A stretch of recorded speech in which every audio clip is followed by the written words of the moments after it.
বিয়ের যে বয়স হয়েছে আব্বা বোঝে না, তবে মাঝে মাঝে বাবারা বুঝলো আমার আঙ্গুল দেখে একটু বোঝার চেষ্টা করবো, আমার আঙ্গুলটা খেয়াল করো। আজকালকার মেয়েরা তাদের রুচি এতটা নিচে নেমে এসেছে, তারা এইটা ছাড়া বিয়ের পিড়িতে বসতে চায় না। আল্লাহ এমন মেয়েদেরকে হেদায়েত দান করুক, পড়েন সবাই আমিন। আমার কথা হচ্ছে, তুমি তোমার পছন্দের মেয়েকে আই লাভ ইউ বলো, আমার কোনো আপত্তি নাই। তুমি তোমার পছন্দের মেয়েকে ভালোবাসো, আমার কোনো আপত্তি নাই। তবে সমস্ত ভালোবাসা হবে বিয়ের আগে নয়, সব ভালোবাসা হবে বিয়ের পরে, ঠিক কিনা বলে? আর আমি আমার প্রত্যেকটা বোনদেরকে বলবো, বোনেরা আমার, জানি আমার কথা আপনারা অনেক বেশি রাগ করবেন আজকে, তবে আমি বলতে বাধ্য হচ্ছি, বেশিরভাগ বেঈমানি কিন্তু মেয়েরাই করে যুবক। কারণ মেয়েদের কাছে কেন যেন মনে হয় যে এই যুবকটা কামাই করে 10,000, আমাকে কামাই করে 50,000। কিছু মেয়ে ভাবে টাকা যার বেশি তার কাছে সুখ মনে হয় বেশি। না না না না, টাকা দিয়ে সুখের মাপকাঠি হয় না, সুখের মাপকাঠি হয় চরিত্রের মাধ্যমে, বিশ্বাসের মাধ্যমে। সেকেন্ড কথা, মেয়েদেরকে বলবো, আপনারা দিনদার সেদিন হবেন যেই দিন আপনি বোরকায় দিনদার হবেন না, যেদিন আপনি আপনার চরিত্রে দিনদার হবেন। অনেক মেয়েকে আমি দেখেছি বোরকা পরে, হিজাব পরে, নেকাব পরে, माशाअल्लाह मुखটাও ঢাকা, দেখলে মনে হবে यार ये तो अभी के भी जन्नत से भाग के दुनिया में आई है माशाअल्लाह। আর এই মেয়েগুলো বোরকা পরে, হিজাব পরে, নেকাব পরে পার্কে বয়ফ্রেন্ডের সঙ্গে বাদাম খায় আর প্রেম করে বেড়ায়। আমার তখন বলতে মনে চায়, উপরে ফিটফাট, ভেতরে পুরোটাই সদরঘাট। এমন মেয়ে অন্তত রাজবাড়িতে নাই।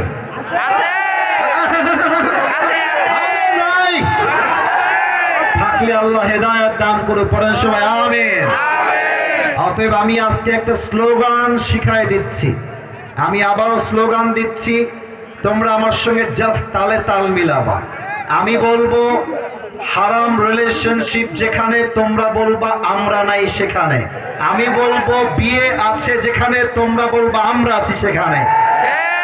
রেডি আছো সবাই? হারাম রিলেশনশিপ যেখানে, বিয়ে আছে যেখানে, আল্লাহ কবুল করুক, পড়েন সবাই আমিন। আমরা আজকে দুইটা তাকবীর দিব। প্রথম তাকবীর দিবেন আমার প্রিয় বিবাহিত ভাইরা, আর দ্বিতীয় তাকবীর দিবেন আমার প্রিয় কলিজার টুকরা সিঙ্গেল ভাইরা। আমি দেখতে চাই আজকের মাহফিলে কার গায়ের জোর কত বেশি। বিবাহিত ভাইরা, ক্যামেরায় রেকর্ড হচ্ছে, এটা আমরা আশা রাখবো আপনারা সম্মানটা ঠিক রাখবেন। বিবাহিত ভাইরা একটা কাশি দেন, মাশাআল্লাহ। বিবাহিত ভাইদের পক্ষ থেকে আমি আমার প্রিয় ভাইকে বলবো, আপনি তাকবীরটা দেন। আপনি নারায়ে তাকবীর বলবেন, বিবাহিতরা তাকবীর দিবে। দাঁড়ান, আবার দল ভারী করলাম, সমস্যা, তাকবীর দেন, নারায়ে তাকবীর বলবেন।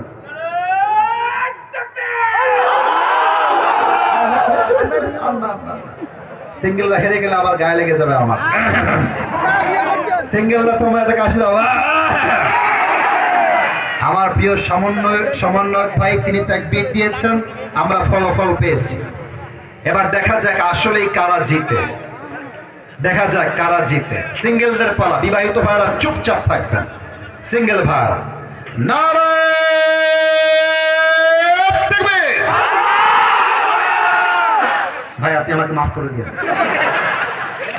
আজকে বিবাহিত ভাইরা হেরে গেছেন, I am so sorry for that. But এবার লাস্ট তাকবীর আমরা সবাই মিলে দিব। একটা তাকবীর দিবেন, এক তাকবীরের ঠেলায় আমি আসিফ হুজুর স্টেজ ভেঙে উল্টে নিচের দিকে পড়ে যাব, ঠিক আছে?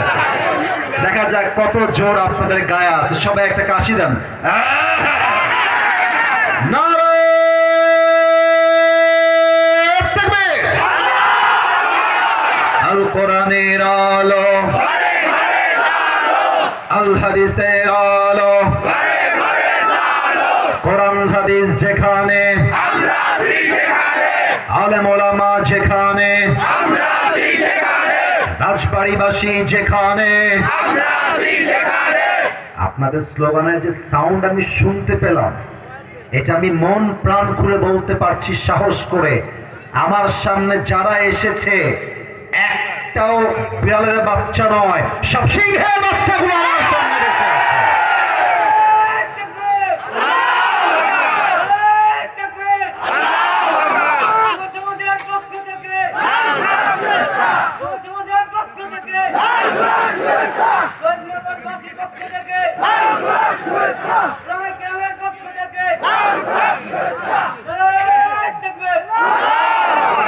আল্লাহ এই ভালোবাসাকে কবুল করো, পরের সময় আমিন।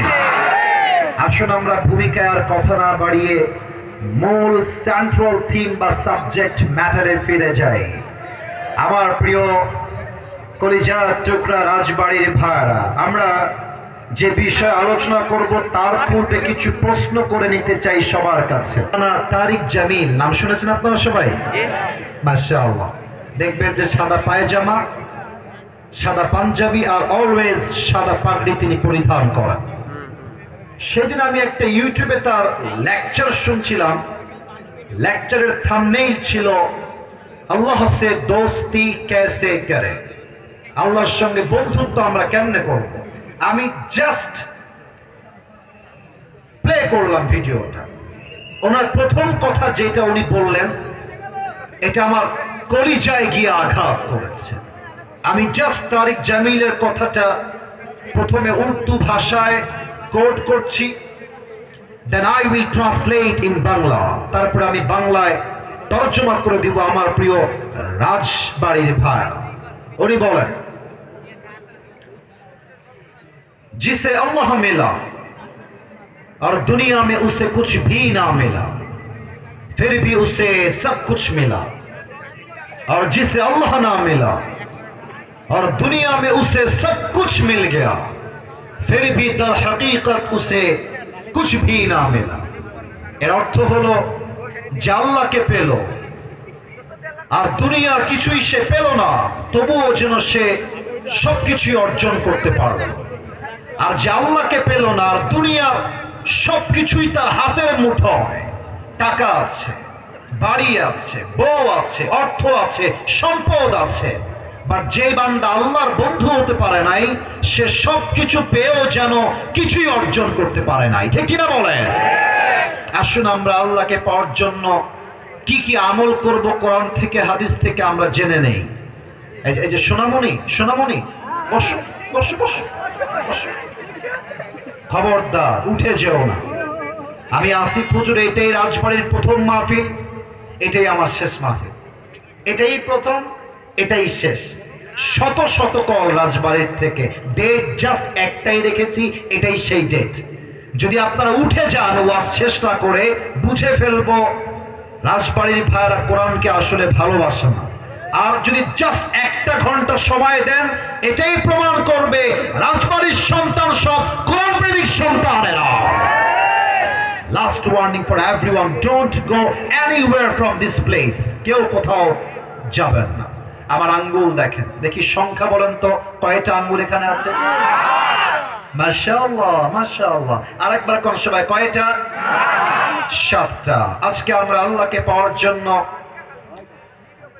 কোরআন থেকে হাদিস থেকে 7টা আমল রেফারেন্স ভিত্তিক জেনে নিব। 1 নাম্বার শুরু করছি আল্লাহর নামে। 1 নাম্বার আমল হলো, যেই বান্দা আল্লাহ রাব্বুল আলামিনের সবচেয়ে নিকটতম বান্দা হতে চায়, প্রথম কাজ হলো আত্মার পরিশুদ্ধি করতে হবে।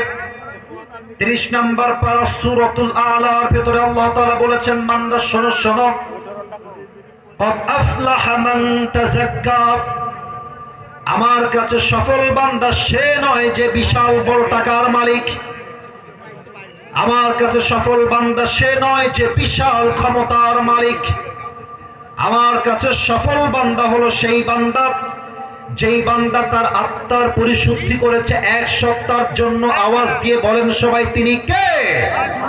আত্মার পরিশুদ্ধি লাগবে 1 নম্বর আমল। তবে আপনারা এখন এই পয়েন্টটা পরিপূর্ণ বুঝবেন না একটা ঘটনা আমি যদি উল্লেখ না করি।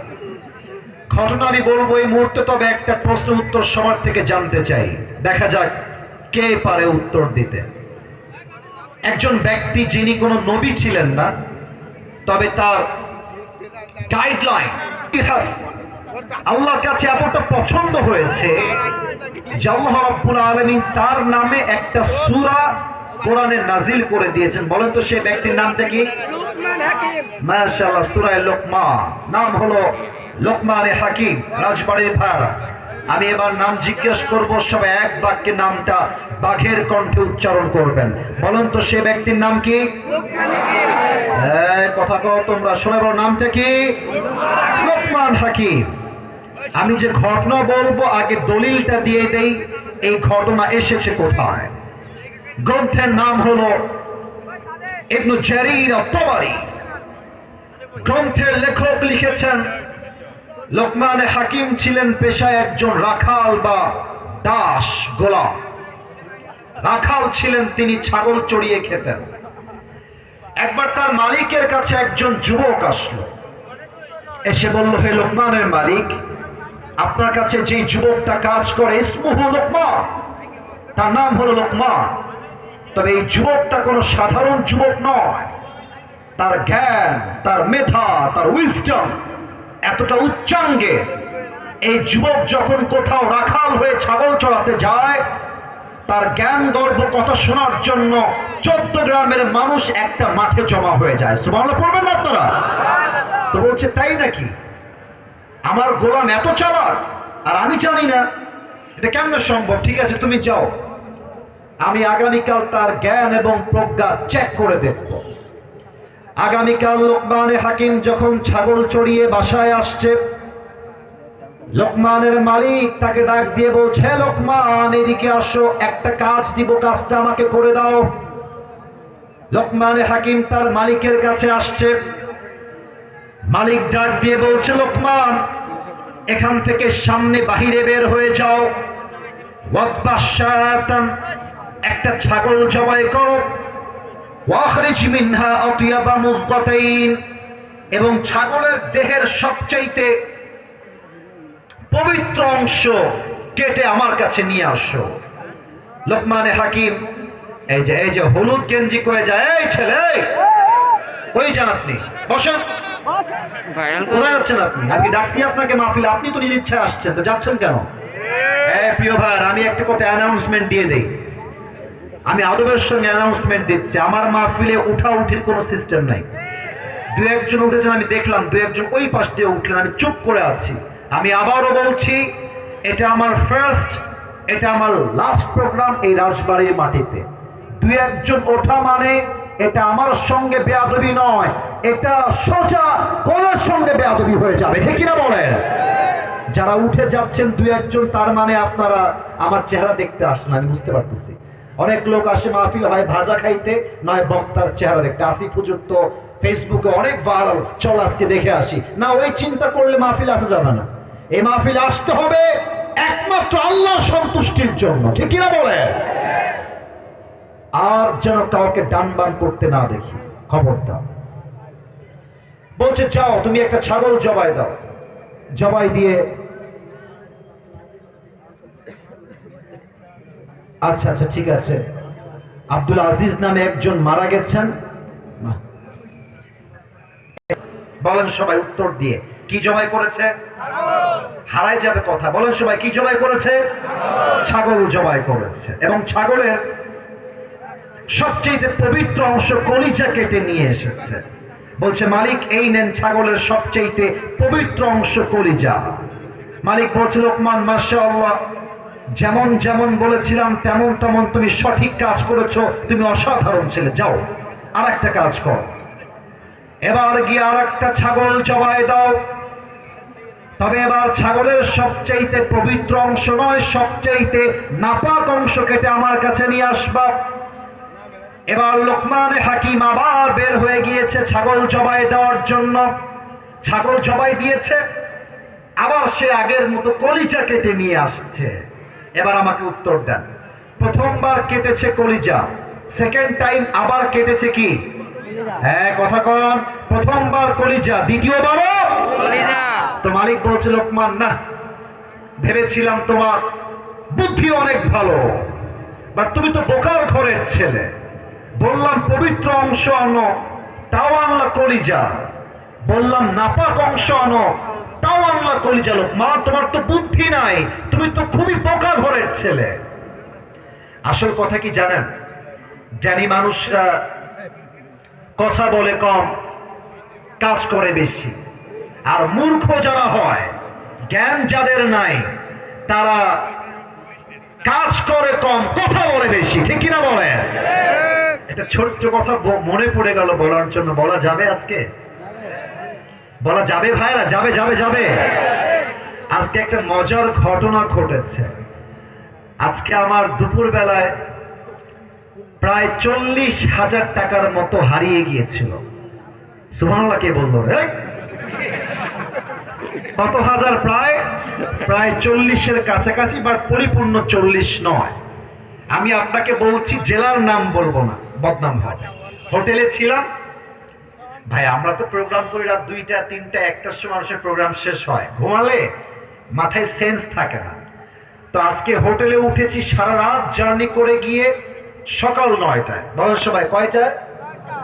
সকাল 9টায় সকাল হয়ে গেছে। তো আমি আবার পায়জামার পকেটে টাকা রেখেছিলাম প্রায় 35 থেকে 40 কাছাকাছি, এরকম কিছু একটা অ্যামাউন্টের টাকা। তো ঘুমানোর আগে টাকাটা পকেট থেকে বের করে বালিশের নিচে রেখেছি, বালিশের নিচে। তো ঘুম থেকে উঠেছি, জোহরের নামাজ পড়েছি, বের হয়ে গিয়েছি বাহিরে দুপুরের লাঞ্চ করার জন্য।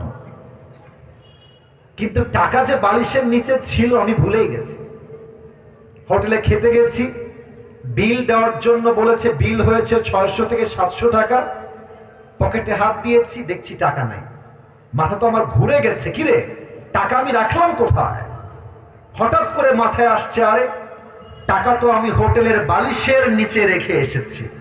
সঙ্গে সঙ্গে কোনো কথা ছাড়াই গাড়ি ঘুরিয়ে হোটেলে আসলাম। এসে খুব বিনয়ের সাথে ম্যানেজার সাহেব বললাম, স্যার আমি আবরারুল আসিফ হুজুর, আপনি আমাকে চেনেন। আমি আপনাদের হোটেলের রুমে বালিশের নিচে এত টাকা রেখে গেছিলাম, 1000 টাকার বান্ডিল আর 500 টাকার বান্ডিল রেখে এলাম বালিশের কাছে। বললাম, স্যার যে পেয়েছে আমাকে বলেন দিয়ে দিতে। তো 2জন যুবক আসলো, যারা ক্লিনার, যারা হোটেল ক্লিন করে। আমি ডাকলাম, এই এদিকে আসো। ওরা আমাকে আগে দেখে নাই। বললাম, তোমরা কি আমাকে চেনো? আমাকে চিনতে পারতেছো? তো যে আমার বেড গুছিয়েছে, যে আমার বালিশ হটিয়েছে, সে বলছে, হ্যাঁ আমি আপনাকে চিনি, আপনি আসিফ হুজুর, আপনার ওয়াজ আমি শুনেছি।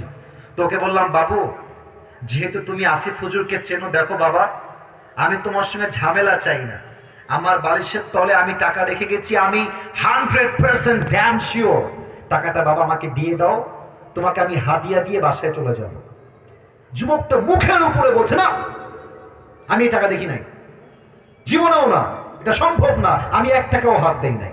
আমি বললাম, প্লিজ ট্রাই টু আন্ডারস্ট্যান্ড, একটু বোঝো, আমার বাদ মাগরিব প্রোগ্রাম, আসর আজান হয়ে গেছে, দিয়ে দাও বাবা, কোনো ঝামেলা চাই না, থানা পুলিশ চাই না, দিয়ে দাও।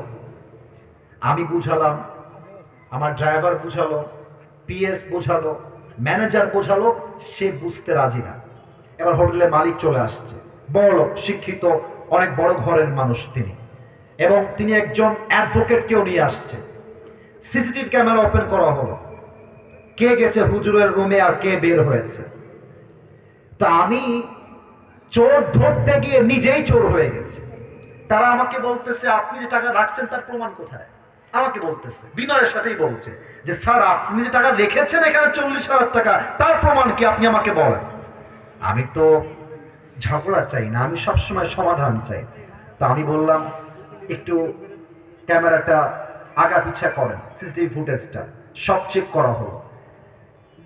হোটেলের মালিক বললেন, হুজুর টাকাটা হয়তো বা আপনার স্টাফরা নিয়েছে, কারণ তারাও আপনার রুমে প্রবেশ করেছিল। আমি বললাম, দেখেন আমার স্টাফরা, they have been working with me just for 4 years, প্রায় 4 বছর যাবত আমার সঙ্গে তারা আছে, আমার 1 পয়সা হাত দেয়নি আজ অব্দি, ওরা নিতে পারে না, প্লিজ একটু সমাধানে আসেন। না, উনি মানতে রাজি না, উনি বললেন এটা হতে পারে না, আমরা সরি। লাস্টে যখন ফিরে আসবো, টাকার আশাই বাদ দিয়ে দিয়েছি। অ্যাডভোকেট তাকে আবারও বলছে, এই ছেলে টাকা নিয়েছো, থাকলে দিয়ে দাও, কোনো মারামারি হবে না, দিয়ে দাও, আসিফ তোমাকে ছেড়ে বাসায় যাবে। ও বলছে, না আমি টাকা নেই নাই। আমিও টাকার আশা বাদ দিলাম, যে থাক ওইটা বা ওটা পাওয়া যাবে না। জাস্ট আসার সময় তাকে বললাম যে স্যার দেখেন, আমি আসিফ হুজুর, আমি কোনো গন্ডগোল চাই না, আপনার হোটেলের বদনাম চাই না, তবে একটা আবদার রাখবো, এই যুবকটা যে রুমে থাকে, চেক হিজ রুম, ও রুমটা চেক করো। বলছে ঠিক আছে হুজুর, আপনার লাস্ট আবদার আমরা রাখবো। হোটেল ম্যানেজার, হোটেল মালিক, অ্যাডভোকেট এবং আমার 3 জন স্টাফ ওর রুমে গেল। রুমে গিয়ে দেখবেন টয়লেটের উপরে একটা ছোট্ট করে জায়গা থাকে, এই ঢোক টোপ রাখার জন্য, অনেক জিনিস রাখার জন্য। একজন গিয়ে সোজা ওখানে আঘাত করছে। যখনই খুলেছে দেখছে আমার সব টাকা ওখানে রাখা আছে। আর যখনই টাকা দেখতে পাইছে মালিক হোটেলের, ওরে ইচ্ছা মতো মারা শুরু করছে। সেই মায় আমি গিয়ে পরে ঠেকায় ঠুকাই নিয়ে আসলাম। আর ওই যুবকটা পা ধরে এত কান্নাকাটি, আমি বললাম যুবক তুমি কি করলা এটা? তুমি আমাকে বলতা যে হুজুর আমি টাকাটা পেয়েছি, নেন আপনি, আপনার যা মন চায় আমাকে খুশি হয়ে দিবেন, তাতেই আমি খুশি, আমি তোমাকে দিতাম অনেক টাকা খুশি হয়ে। তুমি কি করলা? এখন তুমি টাকাটাও পাইলে না, তোমার চাকরিও হারায় গেল। শিক্ষা কি পেলেন? শিক্ষা একটা, যদি আপনি জ্ঞানী মানুষ হয়ে থাকেন, আপনি মাথায় রাখবেন যে আমার এই টাকাটা দামি নয়, আমার বিশ্বাসটা দামি। যদি আমি বিশ্বাস রাখতে পারি, পুরস্কারও থাকবে, চাকরিও থাকবে, জীবনটাও সুন্দর হবে। মূর্খতা করবেন, চাকরিও থাকবে না, জীবনটাও অসুন্দর হয়ে যাবে। ঠিক কিনা বলেন? এটার জন্য আর একটা কথা আমার বোনদের জন্য বলতে চাই, জ্ঞানী বউ যারা হয়, জ্ঞানী বউ, তারা বুঝে যে স্বামীর বাড়িতে বেঈমানি করে টিকে থাকা যাবে না। অনেক প্রবাসীর বউ আছে, এটা আমার এলাকার ঘটনা বলছি, স্বামী বিদেশ থেকে টাকা পাঠায় প্রত্যেক মাসে লাখ লাখ টাকা, সেই টাকা 10 মাস জমিয়ে 10 লাখ টাকা নিয়ে বাড়ি থেকে উধাও হয়ে গেছে। তো যেই মেয়েরা স্বামীর বাসায় থেকে স্বামীর সঙ্গে বেঈমানি করেন, মাথায় রাখবেন বেঈমান কখনো কোথাও সুখী হতে পারে না। তো বলছিলাম, লোকমান হাকিম বলছে স্যার আপনি যতই বলেন আমি মূর্খ ছেলে, এটা ভিন্ন বিষয়। আসল বিষয় হলো প্রত্যেকটা মানুষের একটা গোশতের টুকরা থাকে, এইটা যখন পবিত্র থাকে পুরো দেহটাই পবিত্র থাকে, এইটা যখন নষ্ট হয়ে যায় পুরো দেহটাই নষ্ট হয়ে যায়। আলা ওয়াহিয়াল কলব, এটার নাম হচ্ছে মানুষের আত্মা। তার প্রমাণ দেখেন, 5 আগস্টের পূর্বে যত নেতা ছিল, নেতারা দেখতে উপরে প্রচুর পরিমাণে ফিটফাট ফাট, এক ওয়াক্ত নামাজও পড়তে চায় না। নেতার নামে স্লোগান দেয়, আমার নেতার চরিত্র ফুলের মতো পবিত্র, নেতা সাহেব নামাজ পড়ে এক ওয়াক্ত। ঠিক কিনা বলে? আপনাদের এই যে বগুড়া, আপনারা হয়তো বা চিনবেন বজলুর রশিদ হুজুর, নাম শুনছেন? হ্যাঁ, এই যে মাশাআল্লাহ সবাই চিনে, মুরব্বী হুজুর। উনি আপনাদের আশেপাশে কোথাও ওয়াজ করতে আসছিলেন, রাত বাজে 11:30, নেতা আসছে 5 আগস্ট। এই যে কত মনোযোগ, মাশাআল্লাহ, 5 আগস্ট আগের কথা। আমি তো ওয়াজ করছি, মাশাআল্লাহ, যদি কোনো বাপের বেটা থাকেন আমাকে বাধা দিবেন, আসেন আসেন। এখন ওই দিন নাই, এখন যে বাধা দিবে তার পিঠের চামড়া একটাও থাকবে না আসমানের ভাই। তো নেতা এই পাশ দিয়ে আসছে, আর নেতার কয়েকটা চামচা আছে, ওয়াজের মাঝে স্লোগান দিচ্ছে, আমার নেতারা কম, শুভেচ্ছা স্বাগত। হুজুর তো ওয়াজই থামাই দিয়েছে, এসে বলছে আমাদের নেতা কথা বলবে, হুজুর আপনি এখনই মাইকের ওয়াজ বন্ধ করেন। হুজুর ওয়াজ বন্ধ করে দিয়েছে। নেতা এবার হ্যান্ড মাইক, এটা আমার হাতে হ্যান্ড মাইক, জাস্ট বোঝার ট্রাই করেন, অভিনয় করছি বোঝাবার স্বার্থে। নেতা সাহেব হ্যান্ড মাইকটা নিয়ে সালাম কালাম কিছু নাই, প্রিয় ভাইরা আমার, নামাজ নামাজ নামাজ নামাজ ছাড়া জীবনে কোনো গতি না, কথার আগেও নামাজ, মাঝেও নামাজ, শেষেও নামাজ। হুজুর বলছে মাশাআল্লাহ, এই নেতা তো এখনই জান্নাত থেকে দুনিয়াতে পালায় আসছে, মাশাআল্লাহ, এত ভালো নেতা আমি জীবনেও দেখি নাই। নেতা সাহেব ওয়াজ করে ডান দিক দিয়ে নেমে গেছে। হুজুর ছিলেন বড্ড চালাক মানুষ, নেতার একজন চামচা হুজুরের ডান পাশে ছিল, বলছে এই বেটা এদিকে এদিকে। তো কানে কানে বলছে, এই তোদের নেতা যেই পরিমাণ নামাজ নিয়ে ওয়াজ করলো, আমার তো মনে হচ্ছে তোদের নেতা কমপক্ষে 70 থেকে 80 রাকাত তাহাজ্জুদ তো কনফার্ম পড়ে। তো এটা রাজশাহীর বগুড়ার ভাষা, আপনারা আবার রাগ করবেন না। ওই নেতার চামচা হুজুরে কানে কানে বলছে, হুজুর ৮০ রাকাত তাহাজ্জুদ, এর সঙ্গে আমি ৫ দিন ধরে একসাথে আছি, এই শালা এক ওয়াক্ত নামাজও পড়ে না। তার মানে কি মেসেজ পেলেন? যার আত্মা নষ্ট, সে যতই বলুক আমি ভালো না, তার নামাজ পড়ো, যতই তার বাহ্যিক সুন্দর হোক, তার আত্মা নষ্ট, মানুষটাই নষ্ট, ঠিক কিনা বলে? আত্মার পরিশুদ্ধি করতে হবে। এই আত্মা হচ্ছে মোট ৩ প্রকার। আমার আঙ্গুল দেখে বলবেন আত্মা মোট কয় প্রকার? 3 প্রকার। এক হচ্ছে সুস্থ, বলেন ১ নাম্বার। ২ নাম্বার অসুস্থ, বলেন সবাই ২ নাম্বার। এই তোমাদের আওয়াজ নাই, বলেন সবাই ২ নাম্বার। ৩ নাম্বার মৃত। ৩ নাম্বার সুস্থ আত্মা কাকে বলে? হিংসা নাই, বিদ্বেষ নাই, অহংকার নাই। আমাদের দেশে হুজুরদের মাঝে যেই পরিমাণ হিংসা আছে, সাধারণ যুবকদের মাঝেও সেই পরিমাণ হিংসা নাই। এই যে আপনারা সবাই নাম শুনেছেন ডক্টর মিজানুর রহমান আজহারী হুজুর, আমি তো বলি এটা একটা বাংলাদেশের জন্য বড় রত্ন এবং ব্র্যান্ডের নাম আজহারী হুজুর, ঠিক কিনা বলে? আপনারা এখানে অনেক বিএনপির লোক থাকতে পারেন, আমি মাফ চাচ্ছি ভাই, আমি আপনাদেরকে অসম্মান করি না, বিএনপির ভাইয়েরা আমাদের ভালোবাসার মানুষ। তবে বিএনপির একজন নেতা দেখলাম সেই দিন আজহারী সাহেবকে বলছেন আজহারী মাঝহারি। নেতা সাহেব, আপনাকে এতটুকু বলবো, বাংলাদেশের মানুষ যেমন ভালোবাসতে পারে তেমন জুতার পিটাও করতে পারে, খুব মাথায় রাখবেন এটা। বিএনপি বুঝি না, আওয়ামী লীগ বুঝি না, জাতীয় পার্টি বুঝি না, যারা এই আলেমদেরকে কটূক্তি করবে তাদের সঙ্গে আমাদের কোনো বন্ধুত্বই থাকতে পারে না, ঠিক কিনা বলে? তো বিএনপির ভাইরা যারা আছে তাদেরকে আমি ভালোবাসি, আমি আপনাদেরকে বলবো আপনারা আমার আজহারী হুজুরকে নিয়ে বাজে কথা বলবেন না। মাথায় রাখবেন আজহারীর মতো বড় আলেম এবং ফেমাস স্কলার পৃথিবীর কোথাও নাই, কারণ সে যেখানেই যায় ১০ লক্ষ ২০ লক্ষ মানুষ একটা মাঠে জমা হয়ে যায়, ঠিক কিনা বলেন? অতএব হিংসা করে লাভ নাই, আত্মাকে শুদ্ধ করেন, হাতে হাত রাখেন। সুন্নি নাই, আলিয়া নাই, কওমিয়া নাই, জামাত নাই, হেফাজত নাই, চরমোনা নাই, সরসিনা নাই, জাতীয় পার্টি নাই, বিএনপি নাই, আওয়ামী লীগ নাই, জামাত ইসলাম নাই। আমার প্রথম পরিচয়, আমি মুসলমান ঘরের সন্তান। এই স্লোগান দিয়ে সামনে আগাইতে হবে। যারা মাঝে মাঝে লাইভে এসে বক্তব্য দিয়ে দেশের গতি আবার দখল করতে চায়, তাদেরকে ১ লাঠি দিয়ে মামুর বাড়ি আবার দিল্লি ভাবতে আমরা বাধ্য করব। আল্লাহ আমাদের সবাইকে আত্মার পরিশুদ্ধি করার তৌফিক দান করুন, বলেন সবাই আমিন। এবার সবাই 2টা হাত তোলেন, সবাই মেহেরবানি করে, মেহেরবানি করে। মাশাআল্লাহ, মাশাআল্লাহ। পুরো মাঠের আনাচে কানাচে আমার যুবক ভাইরা ভরে আছে।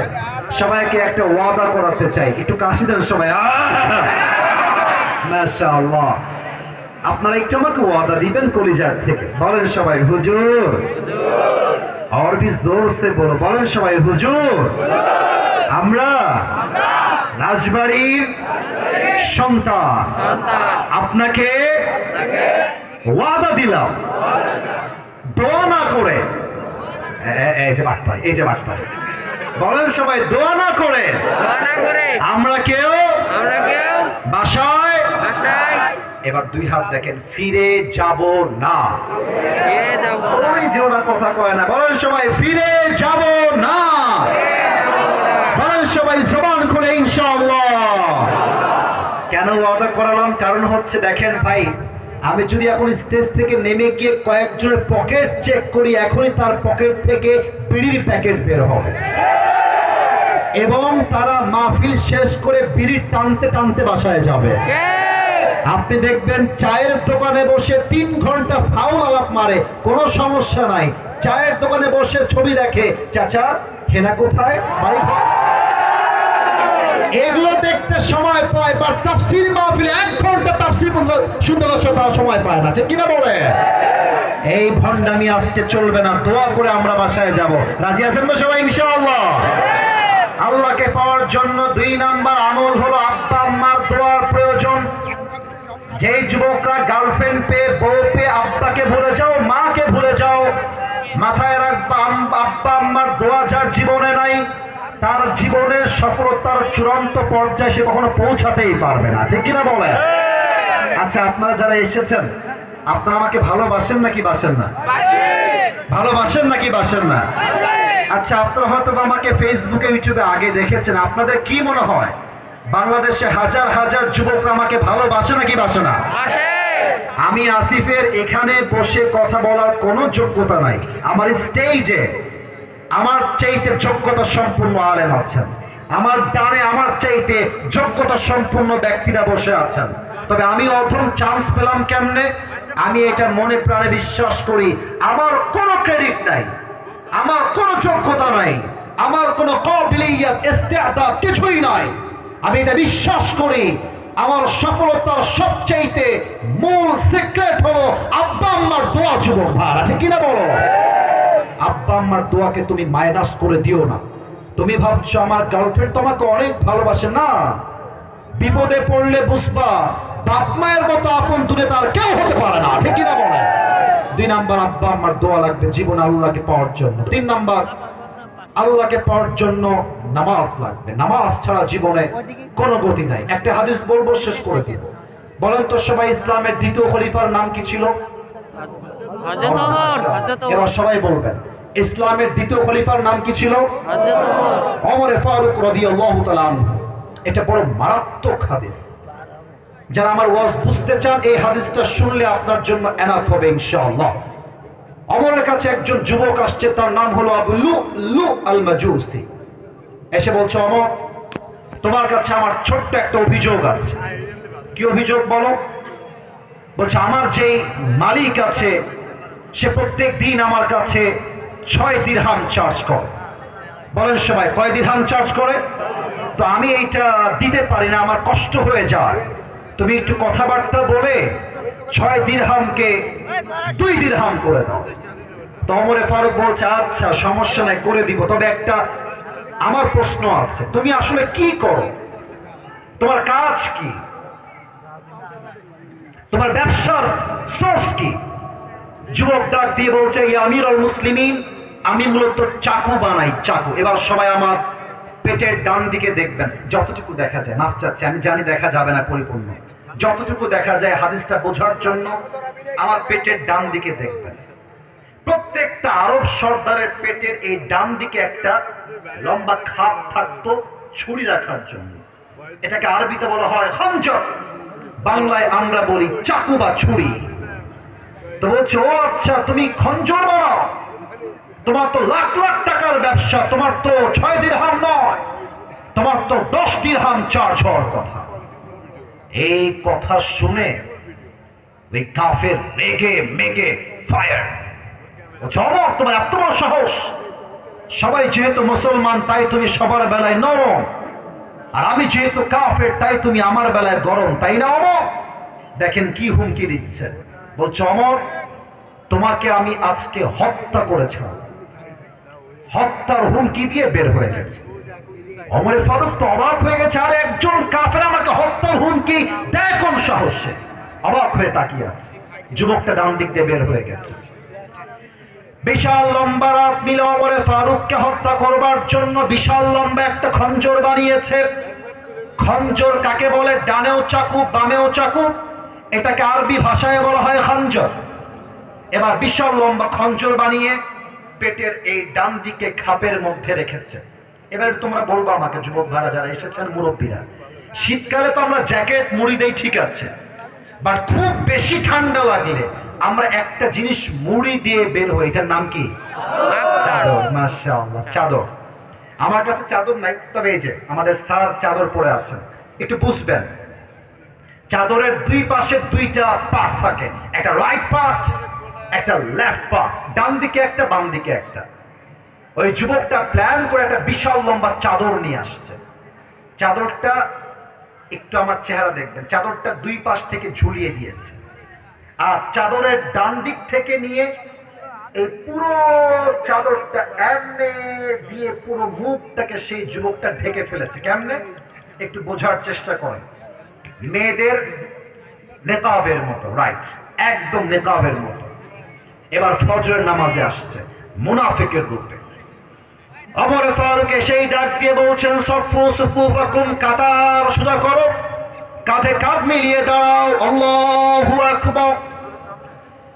سبحانك اللهم وبحمدك وتبارك اسمك وتعالى جدك ولا إله غيرك الحمد لله رب العالمين الرحمن الرحيم مالك يوم الدين। নামাজ শুরু করে দিয়েছেন।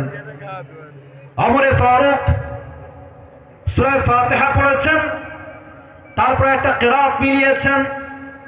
কিরাত যখন শেষ হয়ে গিয়েছে, ওমরে ফারুক তাকবীর পাঠ করেছেন, আল্লাহু আকবার, রুকুতে চলে গিয়েছেন।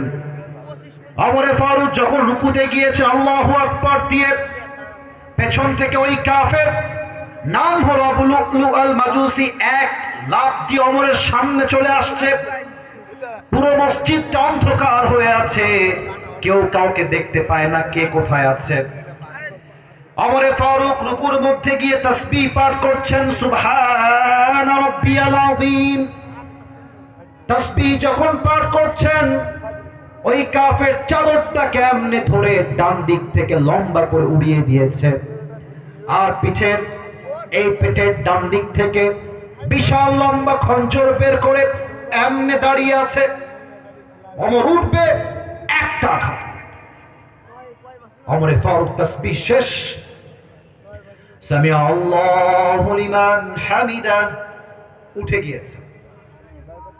আর ওই কাফেরটা সুযোগ বুঝে লম্বা একটা খঞ্জর দিয়ে ওমরের পেটে এই সোজা এমনি একটা পোঁচ দিয়েছে। এখান থেকে পোঁচ দিয়ে শেষ হয় নাই, বাম দিক থেকে নিয়ে আবার একটা পোঁচ দিয়েছে, ডান দিক থেকে আবার একটা পোঁচ দিয়েছে। তিনটা ছুরির আঘাতে হাদিসে আসছে ওমরের পেটগুলো কেটে নাড়ি ভুঁড়িগুলো সব বাহিরে বের হয়ে গেছে। আর ওমরে ফারুক নামাজের মাঝেই চিৎকার দিয়ে বলছেন, কতালানি আল কাউম, আমাকে একটা কুকুর হত্যা করেছে, কে কোথায় আছে, আমাকে বাঁচাও। অজ্ঞান হয়ে উল্টে পড়ে গেছে। আর ওই কাফের ওমরে ফারুককে ছুরির আঘাত করে পেছন দিক দিয়ে বের হয়ে যাচ্ছে। সাহাবায়ে কেরাম চিৎকার শুনে বুঝে গেছেন হয়তোবা কোনো একটা সমস্যা হয়ে গিয়েছে, হয়তোবা ওমরে ফারুককে কেউ একজন আঘাত করেছে। একজন সাহাবী নামাজ ছেড়েই বলছে, ধর কাফেরকে। প্রায় 7 জন সাহাবী ওই কাফেরকে ধরার জন্য হাত বাড়িয়ে দিয়েছে, ধর। আর হাদিস আসছে ওই কাফেরটা পালাবার জন্য সামনে যাকে পেয়েছে এমনি এমনি কারো চোখে, কারো মুখে, কারো বুকে, কারো পেটে ছুরি দিয়ে ইচ্ছা মতো আঘাত করেছে। 7 জন সাহাবী ছুরির আঘাত খেয়ে জায়গায় স্পট ডেথ, জায়গায় শহীদ হয়ে গেছে। আল্লাহু আকবার। একজন সাহাবী ওমরের জায়গায় গিয়ে খলিফা হয়ে বাকি নামাজটা আদায় করেছে। নামাজ যখন শেষ হয়ে গিয়েছে, সব সাহাবায়ে কেরাম মিলে ওমরে ফারুকের কাছে আসছে। এসেই দেখছে ওমরে ফারুক রাদিয়াল্লাহু তাআলা আনহু বেহুশ হয়ে অজ্ঞান হয়ে পড়ে আছেন। ওমরে ফারুকের পেটটা কেটে নাড়ি ভুঁড়িগুলো সব বাহিরে বের হয়ে আছে। চিৎকার দিয়ে বলছে, আইনা তাবিব, আইনা তাবিব, আইনা তাবিব, ডাক্তাররা কোথায়, দৌড় দাও, ওমরকে বাঁচাও, কে কোথায় আছো, জলদি করে আসো। ডাক্তাররা দৌড় দিয়ে আসছে। এবার একটু আমার বডি ল্যাঙ্গুয়েজটা ফলো করবেন, হাদিসটা এটাই আমার শেষ হাদিস, বোঝার ট্রাই করবেন। দেখেন, ওমরে ফারুক শুয়ে আছেন এইভাবে, তার পেট কেটে নাড়ি ভুঁড়িগুলো বাহিরে বের হয়ে রক্ত পড়ছে গল গল করে। 2 জন ডাক্তার আসছে। ওমরে ফারুককে শোয়ার থেকে পেছনে এই 2 কাঁধে হাত দিয়ে ভর করে হালকা একটু উঠিয়েছে, 2 ঠোঁট একটু উঁচু করে ফাঁকা করেছে। একটা পানির পাত্র নিয়ে এসে ওমরে ফারুকের মুখে পানি দিয়েছে। হাদিসে আসছে পানি যখন গলা দিয়ে ঢুকেছে, গলা দিয়ে নেমে, বুক দিয়ে নেমে সব পানিগুলো পেট কেটে গল গল করে বাহিরে বের হয়ে গেছে। সাহাবা একরাম বলছে পানি দিয়ে কাজ হবে না, দুধ নিয়ে আসো, দুধ পাও কারো খাবা, এটা সহজে বের হবে না, দুধ নিয়ে আসো। সাহাবা একরাম দৌড় দিয়ে গিয়ে দুধ নিয়ে আসছে। ডাক্তার আবার দুই ঠোঁট ফাঁকা করে তার মুখের ভিতরে দুধ দিয়েছে। দুধগুলো গলা দিয়ে নেমে, বুক দিয়ে নেমে, পুরো পেট কেটে সবগুলো দুধ বাহিরে গল গল করে বের হয়ে গেছে। সাহাবা একরাম বুঝে গেছে ওমরে ফারুক হয়তো আর কখনো বেঁচে ফিরবে না, এই তো হায়াত শেষ, উনি মৃত হয়ে গিয়েছেন, ইন্তেকাল করেছেন। একজন সাহাবী দূর থেকে দেখছেন ওমরে ফারুক তার চোখটা একদম ছোট্ট করে একটু খুলেছে, আর ওই সাহাবী দূর থেকে চিৎকার দিয়ে বলছে মা রাখা ইয়া ওমর, মা রাখা ইয়া ওমর, হে ওমর আপনার কি হয়েছে, কি লাগবে আমাকে বলেন। দৌড় দিয়ে আসছে। ওমরে ফারুক জবান দিয়ে একটা কথাও বলছেন না, জাস্ট ইঙ্গিত করছেন, একবার কান একবার ঠোঁট, একবার কান আর একবার ঠোঁট। ওই সাহাবী বুঝে গিয়েছে ওমরে ফারুক আমার কানে কানে কিছু বলতে চায়, এবার কানটা বাড়িয়ে দিয়েছে। ভাবছে আমাকে হয়তো বা বলবে হে সাহাবী শোনো, আমার জীবনের শেষ ওসিয়ত, তুমি আমার সন্তানদেরকে দেখে রেখো, তুমি আমার বউকে দেখে রেখো, আমার মাকে দেখে রেখো, এটা আমার লাস্ট ওসিয়ত। এই চিন্তা করে কানটা বাড়িয়েছে। আর ওমরে ফারুক তার জীবনের লাস্ট এন্ড ফাইনাল শেষ কথা একটা কথাই বলেছেন, এই সাহাবী আমাকে জাস্ট উত্তর দাও, আফাল্লান নাস, আফাল্লান নাস, আমাকে জাস্ট একটা উত্তর দাও। আমি ওমরে ফারুক অজ্ঞান হওয়ার পরে আমি যেই নামাজের ইমাম ছিলাম ওই নামাজটা সাহাবা একরাম জামাতের সঙ্গে আদায় করেছে কিনা। সুবহানাল্লাহ।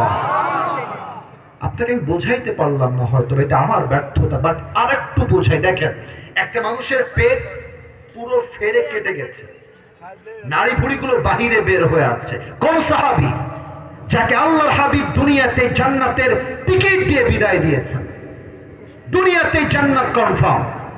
এমন একজন সাহাবী জীবনের শেষ মুহূর্তে নামাজকে ভুলে নাই, এটাই প্রমাণ নামাজ ছাড়া মুসলমানের পরিচয় কখনো মুসলমান হতে পারে না, ঠিক কিনা বলে?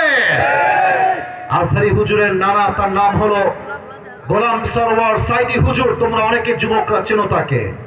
দুনিয়াতে মানুষটা বেঁচে নেই। একটা কথা উনি বলতেন যে নামাজ নাই যার ঈমান নাই তার, নামাজ নাই যার মুসলমান হিসেবে পরিচয় দেওয়ার কোন যোগ্যতাই তার নাই, ঠিক কিনা বলে? 3 নাম্বার নামাজ। বাদ বাকি পয়েন্টগুলো জাস্ট বলে শেষ করছি। আচ্ছা, একটা কথা হচ্ছে কি, যুবকদের অনেকগুলো এখানে প্রশ্ন আসছে, আমি কি ওয়াজ শেষ করে উত্তর দিব না দোয়া করে দিব? দোয়া করবো তাই না? ঠিক আছে, ওকে ওকে, দোয়া করে দেবো ইনশাআল্লাহ। প্রশ্ন হবে না দোয়া? আবার বলেন, দোয়া না প্রশ্ন? আচ্ছা, তাহলে আমার 4টা আমল 4 মিনিটে শুনবেন। 4 নাম্বার আমল, আল্লাহকে পাওয়ার জন্য মাস্ট জীবনের ধৈর্যের পরিচয় দেওয়া লাগবে। আমার তো মনে হয় আমার এই ভাই থেকে নিয়ে শুরু করে এই পুরো মাঠে যারা আমরা এসেছি, আমরা সবাই মধ্যবিত্ত পরিবারের সন্তান। তোমরা যদি সত্যি আমাকে চিনে থাকো, আমি আমার একটা ওয়াজে বলেছিলাম মধ্যবিত্ত পরিবারের সন্তান মানেই হচ্ছে এক একটা ব্র্যান্ড। আমাদেরকে আপনি সাইকেল দিবেন চলবে, বাইক দিবেন চলবে, কার দিবেন চলবে, বলবেন যে হেঁটে হেঁটে আসো তাও আমার চলবে। আপনি আমাকে ডাল দিবেন, ভাত দিবেন খাবো, ডাল দিবেন, সবজি দিবেন খাবো, ভাত দিবেন, গোস্ত দিবেন খাবো, কিছুই দিবেন না, 1 গ্লাস পানি দিবেন, একটা মরিচ দিবেন, পান্তা ভাত হলেও চলবে। মধ্যবিত্ত পরিবারের সন্তান। আল্লাহ কি বলছে দেখেন, ইন্নামা ইউওয়াফাস সাবিরুনা আজরুহুম বিগাইরি হিসাব। যেই বান্দা সুখে দুঃখে কষ্টে আপদে বিপদে ধৈর্যের পরিচয় দিবে, আমি আল্লাহ তাকে বিনা হিসাবে জান্নাত দান করব। সুবহানাল্লাহ। 5 নাম্বার আমল, আল্লাহকে পাওয়ার জন্য হৃদয়ের মধ্যে নবীর ভালোবাসা থাকতে হবে। একটু মাইকটা হঠাৎ আমার মুখে, এটা কি দাড়ি? এটার জন্য দেখা যাচ্ছে না বিধায় বলতেছে, এটার নাম কি ভাই? দাড়ি। ছি ছি, এত আস্তে কয়, এটার নাম কি? দাড়ি। আচ্ছা, আমাকে একটু বলেন তো, আমাকে দাড়িতে কোনোভাবে কি আনস্মার্ট লাগতেছে? না। অসুন্দর লাগতেছে? না। অনেক মেয়ে আছে দেখবেন দাড়ি দেখলে চুলকায়, দাড়িও দেখে যুবকদেরকে পছন্দ করতে চায় না। বাট অনেক মেয়ে দাড়িওয়ালা পছন্দ না হইলে গাঞ্জাখোর খুব বেশি পছন্দ হয়। এরকম মেয়ে বলো বাংলাদেশে আছে না নাই? অন্তত এই মাহফিলে না, এটা আমার বিশ্বাস। তো যদি কোনো মেয়ে তোমাকে বলে আপনি নবীকে ভালোবাসেন, এইটা আমি মানলাম, তবে আপনি যদি চাপ দাড়ি রাখেন, আমি আপনাকে আমার জামাই বানাতে পারবো না, আমি আপনার বউ হতে পারবো না। আমার থেকে শুনে নাও, তুমি তাকে কি বলবা? তুমি বলবা আপু প্লিজ একটু সাইডে, 1 মিনিট একটু সাইডে আসেন, একটু একটু। তো আপু যখন সাইডে আসবে, তুমি রাজবাড়ির ছেলে, তুমি ভদ্র ঘরের ছেলে, ভদ্রতা বজায় রাখতে হবে। তুমি বলবা আপু আপনার যেহেতু নবীর সুন্নাহের এই চাপদাড়ি পছন্দ হচ্ছে না, তো আমার মনে হয় আপনার জন্য চাপদাড়িওয়ালা বীর পুরুষ পছন্দ না হলে আপনার জন্য পারফেক্ট হবে বিটিএস এর হিজড়া ছাড়া আমার কাছে আর কোনো অপশন নেই। সোজা কথা, যে আমাকে দাড়ির জন্য বিয়ে করবে ওয়েলকাম, তোমাকে আমিও বিয়ে করব। যে দাড়ির জন্য বিয়ে করবে না, সে আমার বউ হওয়ার যোগ্যতাই রাখে না। অতএব নবীর সুন্নাহ আছে যেখানে, আমরা আছি এই 5 নম্বর পয়েন্টে আমার শেষ কথা। এখানে সমন্বয়ক ভাইয়েরা অনেকেই আছেন, আমার কলিজার টুকরা ভাইও আছেন। আমি আমার এই মেসেজটা সরাসরি সরকারের প্রধান ডক্টর ইউনূস সাহেবকে দিতে চাই। আমরা আগামী বাংলাদেশে একটা আইন দেখতে চাই, আমার এই বাংলার মাটিতে কোন নাস্তিক যদি আমার নবীর শানে একটা কটূক্তি করে, ওই নাস্তিককে বাইতুল মুকাররমের সামনে ওপেনলি ফাঁসির কাস্টে ঝুলিয়ে হত্যা রায় পাশ করতে হবে রাজবাড়ির। আল্লাহ এই আইন পাশ করার তৌফিক দান করুন, পড়েন সবাই আমিন। 6 নম্বর, আল্লাহকে পাওয়ার জন্য কাউকে দুনিয়ামুখী হওয়া যাবে না, পরকালমুখী হতে হবে। বলেন তো, দুনিয়ার জীবনটা বেশি উত্তম না পরকালের জীবন বেশি উত্তম?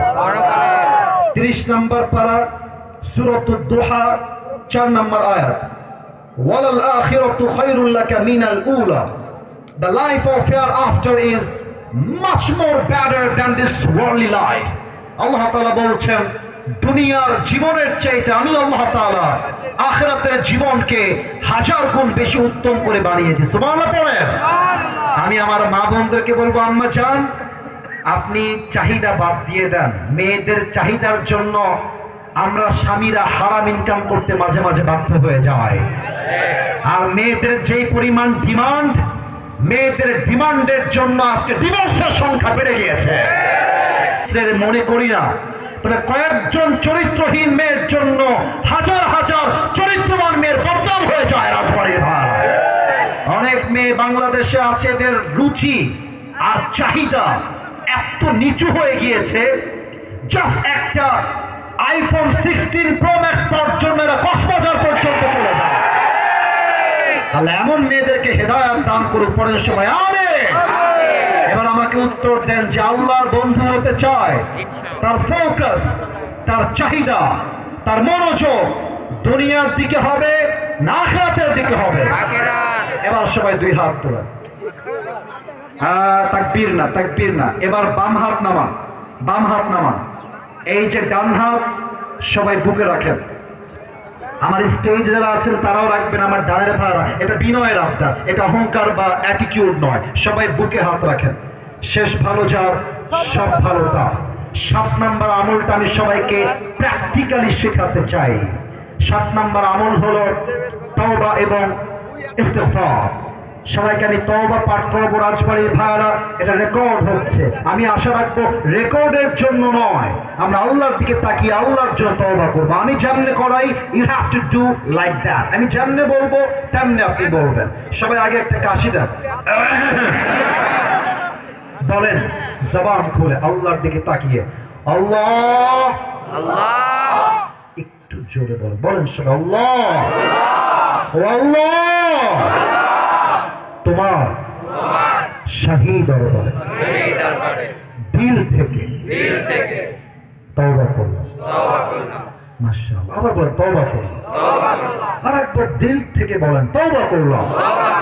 আল্লাহ তুমি আমার জীবনে সব গুনাহ মাফ করে দাও। পড়েন সবাই আমিন। তওবার ছোট্ট আরেকটা অংশ বাকি আছে, এইটা প্লিজ আমার সঙ্গে ফাঁকিবাজি নয়, আপনার কমিউনিকেশন আল্লাহর সাথে হচ্ছে, দিলটাকে খালেস করেন, নিয়তকে খালেস করেন, মন থেকে বলেন, সবাই ডাক দেন ও আল্লাহ। আমি এবার একটা কথা বলবো, এটা 3 বার বলবেন একের পর এক। বলেন সবাই, তোমাকে ওয়াদা দিলাম। আবার ও আল্লাহ, তোমাকে ওয়াদা দিলাম আমি অতীতে, আরেকবার অতীতে যে অন্যায় করেছি, যে গুনাহ করেছি, আগামীতে সে অন্যায়, সেই গুনাহ আমি কখনো আর আমি যেমনি মাথা ঝুঁকাবো আপনারাও ঝুঁকাবেন। বলেন এক বাক্যে, করবো না। আরেকবার জবান খুলে, করবো না। বলেন সবাই জবান খুলে, ইনশাআল্লাহ।